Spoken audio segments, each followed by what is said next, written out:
Hoy. Grabe naman yan, Miray. Ang galaw mo. Likot-likot mo naman parang tatay mo. Parang gusto mo nang tumagos sa ano niyan, sa tiyan ko niyan.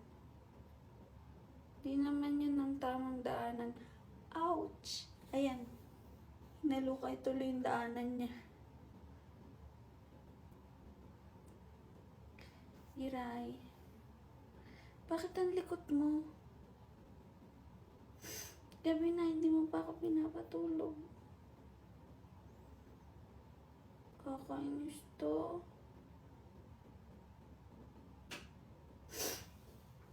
Miray.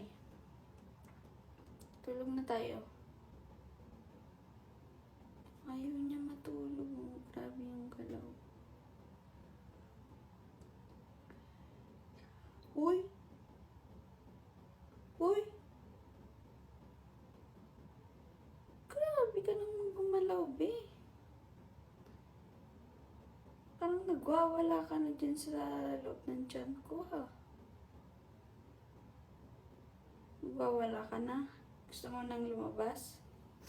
Excited na din sila. Makita ka. Kung gaano ka kakulit sa tiyan ko.